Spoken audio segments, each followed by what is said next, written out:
Hey guys, welcome to another review. This is a quick-ish review of something that I've had on hold for a while with Jay, and he sent it down to me along with a load of other stuff that was also on hold.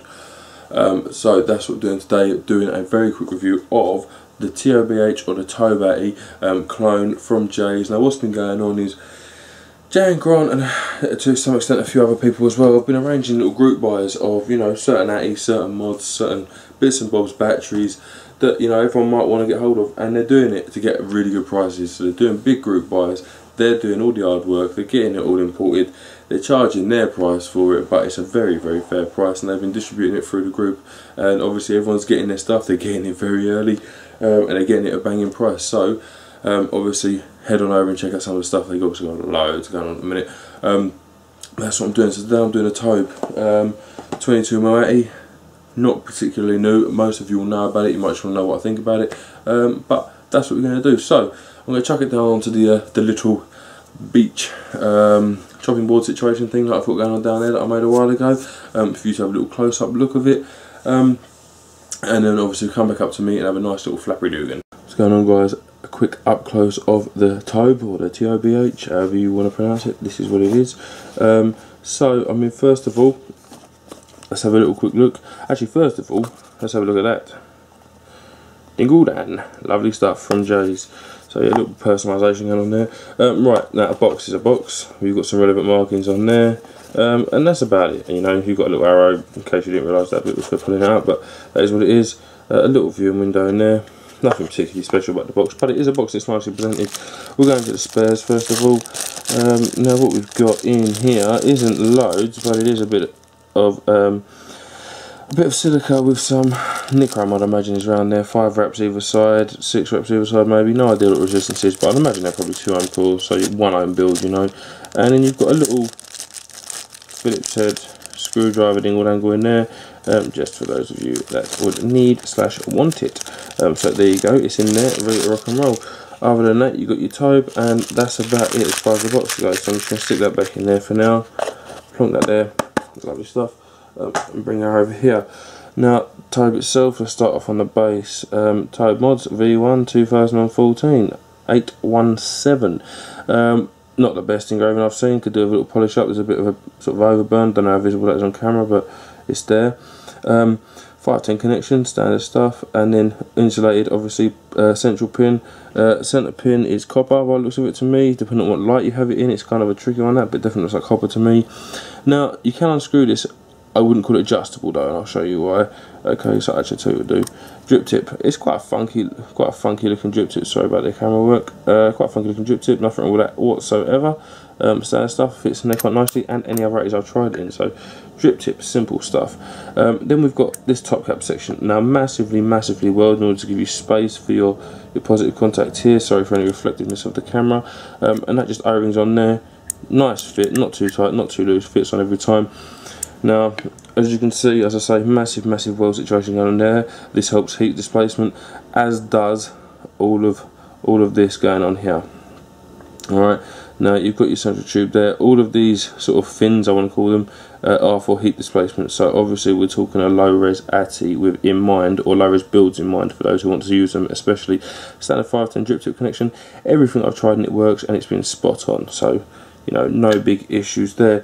Now, we'll take this off. We'll go for the body section. Now you've got 3 little air holes there.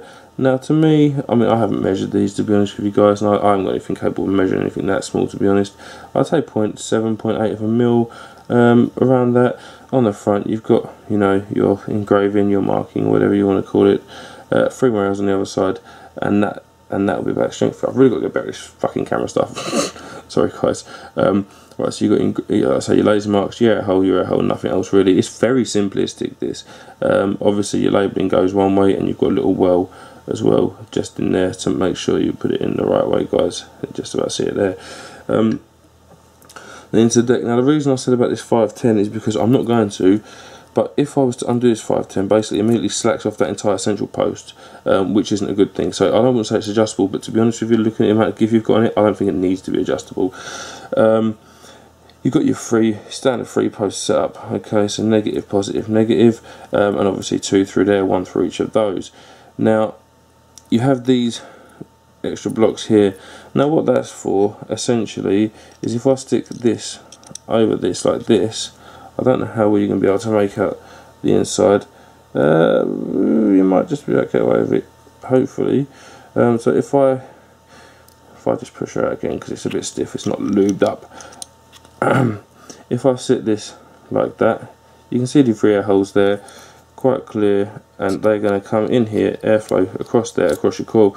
Now what you could do is put it so that, you know, 1, 1.5, 2 even of your air holes are blocked off, unless you're Mr. P, in which case you block off most of them. So now, for example, if you have a look there, I've blocked off one of the air holes, so you can realign your coil, line your coil up where you want to. With that, it'd actually be alright. And now you've only got 2 of the 3 air holes, so you get yourself an adjustable airflow. Not the most usable adjustable airflow, admittedly, but it's adjustable nonetheless. So, you know, you get a little thumbs up for that. Double O-ring affair down here, 1, 2, very nice, just slops on, slops off both times. I mean, it's enough to hold it on there, but not so much that it's a pain in the ass to grab off. Inside the machining, you can probably see a bit of machining on the base. It's not spectacular, but you know, it is what it is. It's not bad. Because of this 510 connection design, I have noticed when you do tighten up this positive a bit, you do get the post move on you. So you've got to be careful, you know, don't over tighten it. And if you do, I've noticed you can grab it with a set of pliers underneath the screw head and give it a little twist back. Just don't be too, you know, rigorous with it, to be honest with you. And then around there, you know, there's a bit of machine marks, but you know, it's not an expensive Atty. I mean, it's a clone, obviously, and it isn't an expensive Atty. So, you know, for what you're paying, I think it's not too bad. Let's just plonk that down there very quickly. What I'm going to do, I'm just going to quickly stick a couple of bits of cotton in this. Well, because I can, really. I mean, this is how I run mine. This is a dual 7 or 8 rep of 0.34 candle. So just, it's still classed as 28 gauge if you want to go after that American sort of way of measuring things, but it's slightly lower than your typical 28 gauge. So I'll get my cotton in there. That's one side done. Bish bash bosh. And then just give that a little whirly birdie. Basically just roll your cotton. I've pre-rolled these wicks just to make my life a bit easier when it comes to this on camera stuff, guys. You don't need to sit here and watch me roll a wick. And then just literally, as you're sort of putting it through, I give her a little twist just to make my life easier. Most of you will be familiar with the procedure at this point in your vaping experiences, but you know, there are those out there that aren't, and that's why I'm doing this. Now, prepare for the world's worst set of toenail clippers. These were the world's best toenail clippers, but because of 0.8 candle, they hate me now, and they don't cut things like I'd like them to. So I get an average cut at best.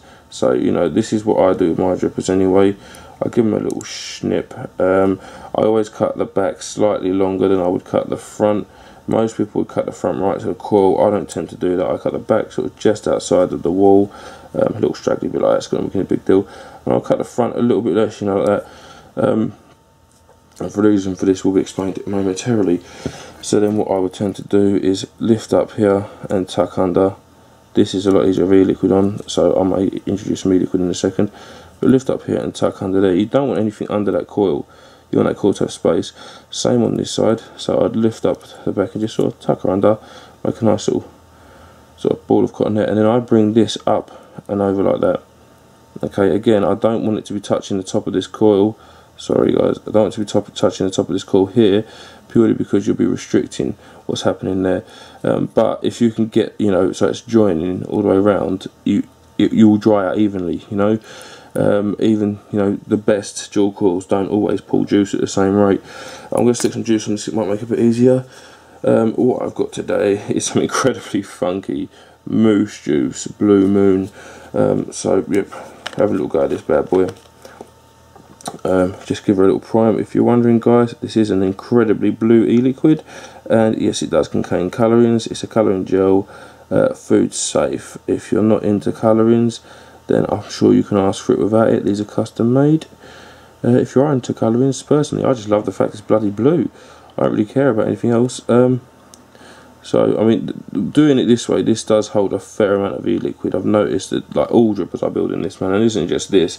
The Zenith, you know, the Origin, the Mephisto, or whatever the hell you call that bloody thing. I'm no good with accents and, you know, other languages and pronunciation. I can barely speak my own language, to be honest with you guys, so that's that. But yeah, there you go, that's that primed.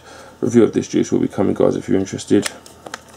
And then what we're going to do, let's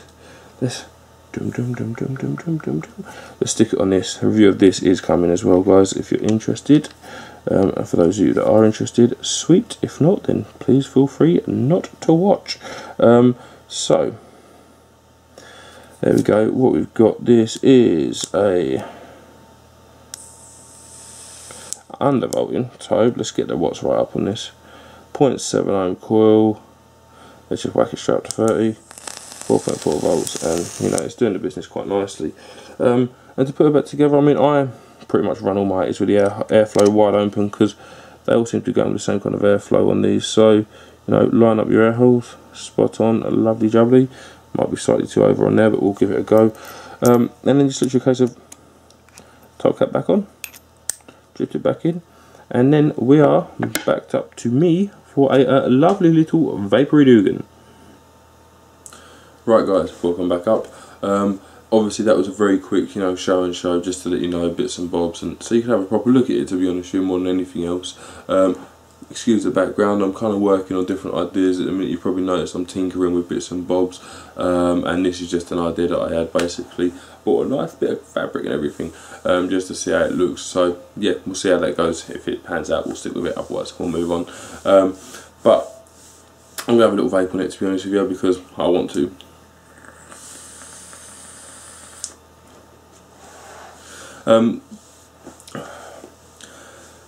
First of all, I mean, I have noticed this is a little bit of a throat hit monster. Now, not a massive one compared to some, but I've noticed definitely, you know, you can get a decent bit of throat hit on this. If you like that, that's spot on. For me, I'm not such a big fan of that, so I've been trying to build my coils a bit closer to the air hole, and, you know, really making sure they're in perfect alignment.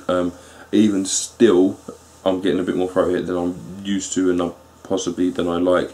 But then I am used to an area drawer in this, and a lot of you will be thinking, what the hell are you used to an area drawer in this? But I am.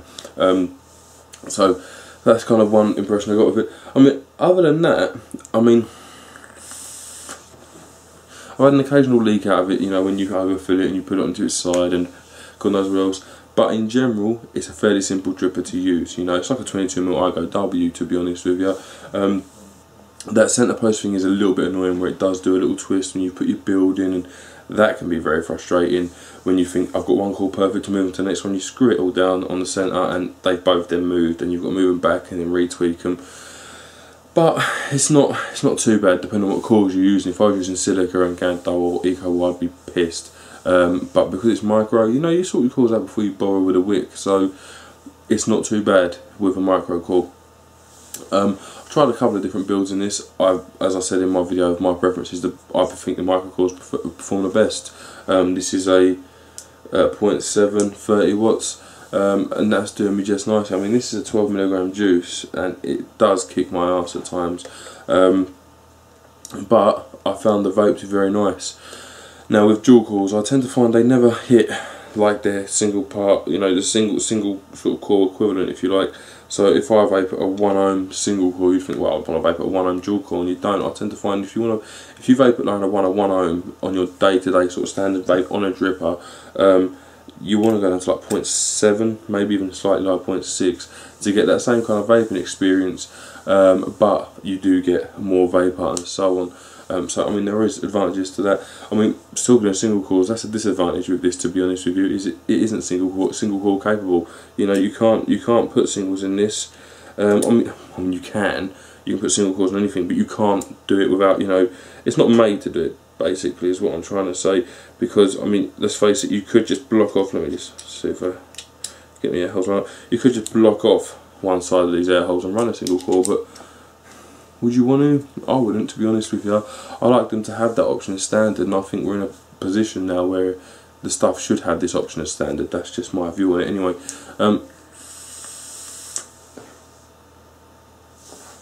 It's actually one of my first devices I've done without the means being present. First dripping Atties actually.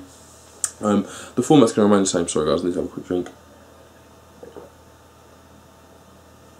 The format's going to remain the same. There's still going to be 5 6-point hit lists depending on what I fancy doing, but it's probably moving on to 6 to be honest with you. You know, and obviously this is only my opinion. Yours may be different, but this is mine. So I mean, looks, first of all, I think it's an acquired taste. I think this is a very acquired taste. You know, it's a bit weird, but it's kind of funky, so I like that. And for looks, I'm going to give it a 10. I like the logo in on it. Again, it's not necessarily credit goes to these, but you know, I like it either way. I like this fan effect thing going on up here, not just because I think it looks pretty cool, because I do think it looks cool, but as I've said in many reviews before, it serves a practical purpose and looks cool at the same time. That for me is a double whammy, and I like it because of that reason. So yeah, looks, I'm going to give it a 10. The drip tip might not necessarily be my preference, but I'd say it's definitely better than the kind of standard China clone drip tips that you do tend to come across. So that's definitely a win for me. But other than that, I mean, it's just fairly simple. You know, it's 22mm all the way up. I love 22mm, and yeah, bob on. For me, I'm going to give it a 10 for looks. Most of you guys won't agree, but you know, those of you do will know why you do, because it's the same reasons that I think it's a 10. So that's that. Usability. It's a dripper. It's a dual core dripper, which makes it harder, since it's only a dual core build. The centre post moving does knock off a bit. Other than that, realistically, you know, you've got to line up your air holes, you've got to put a wick and coil in it, you've got to put juice in it, and you've got to attach it to a mod or a battery of some description. I'm going to give it an 8 for usability. I didn't find the dual cores difficult at all. You know, like I say, it's like a 22mm IGW in terms of deck and build. So, you know, I mean, that for me isn't too bad. IGW is a nice dual core dripper and it's nice to build. So I'm going to give it an 8 overall. But you know, it's not as usable as some because it hasn't got a single coil option. Yeah, I think 8's a fair mark for that one, to be honest with you. So 8 is what it is for me. You may disagree, but I mean, I found it to be, you know, run-of-the-mill IGW kind of usage, to be perfectly honest. After that will be maintenance. Now, in terms of maintenance, all you've got to do with a dripper is maintain the coil and wick and the juice level. Other than that, wash bits and bobs out. There's nothing that's particularly small, so you're not necessarily going to be losing anything, which is pretty sweet. Give it a wash and maintain your coil and juice level and battery, which is part of your mod. So for maintenance, I'm giving it a 10. The rebuildables are fairly easy to maintain as long as you are, you know what you're doing to some extent. I'm saying people that don't know what they're doing shouldn't buy one, but knowing what you're doing makes a rebuildable very easy to use, because you look at it and go bosh bosh bosh and it's done. So yeah, maintenance for me, I'm going to give it a 10. I don't think it's particularly hard.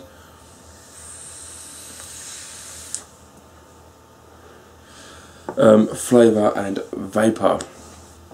Now, flavour of this I found to be hit and miss,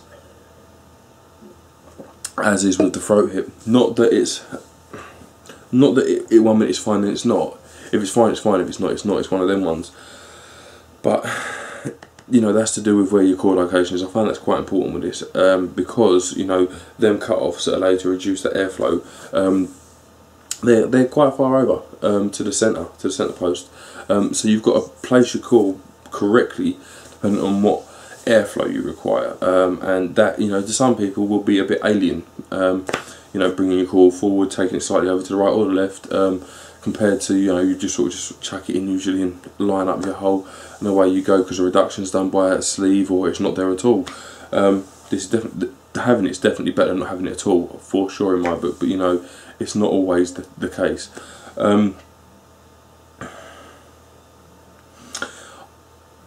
I find flavour on this not as good as other 22mm drippers when this is at its best compared to when they're at their best. Things like the Zenith, the Origin, the Amiga, I find that they're all, to be honest with you, better for flavour. The Origin's a very good dripper for flavour, as is the Zenith, depending on, you know, you're building your setup. But I find it not to be as good as them at their prime when this is at its prime. So for me, I'm giving it an 8 for flavour. I don't think it's the best out there, but it's pretty good. You know, it's not the best, but it's good. Now vapour, it's the same kind of thing. I mean, I'm going to give it a 10 for vapour. You've seen what will come off of it. It's more than enough.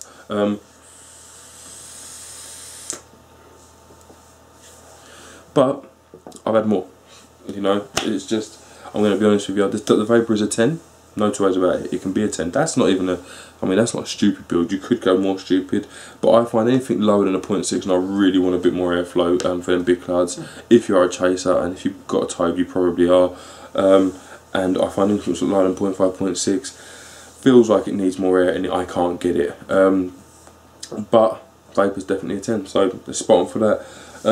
Build quality and price would be what I would tend to do next. Obviously because it's clone, it kind of plays relevance. Now build quality, I think it's very well built. I think everything fits together nicely. The drip tip fits in the top just fine.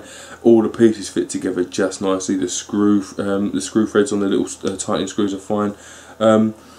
So build quality for me, I'm going to give it a 10. I think it's a nicely built little bit of kit. It's definitely well engineered at a design level for the original, I think, for its purpose, which is chasing clouds. And you know, the fins around the outside at the top, they definitely help displace the heat and stop that travelling up that drip tip and into your mouth, and into your lips, sorry, where, you know, if you chase clouds regularly, you've probably been burnt by, you know, not burnt but come close, you know, and this stops that happening as much. It can still happen, but it stops happening a great deal. So I like that. So the build quality follows, you know, it does the job just as well as the original would do, in my opinion. So for that, I'll give it a 10. Now price, these vary in price, but this is from Jayz, so that's what I'm saying. And it was 22 quid delivered. Now I don't think that's a bad price, to be honest with you, for a 22mm Atty delivered. I think Jay did actually knock them down in price quite quickly when the demand was quite high. He said, well, you know, let's get rid of them quickly and we'll get on to our next group buy, which is the advantage of having the kind of system we've got going over there at the group at the minute. So for the price, I think, you know, sort of 17 quid I believe it went down to at some point, for a 22mm dripping atomizer, a Tobe clone. I think it's very reasonable, so I'm going to give it a 10, and price versus build quality, I think you're getting what you're paying for more than happily, so big thumbs up for that. Overall,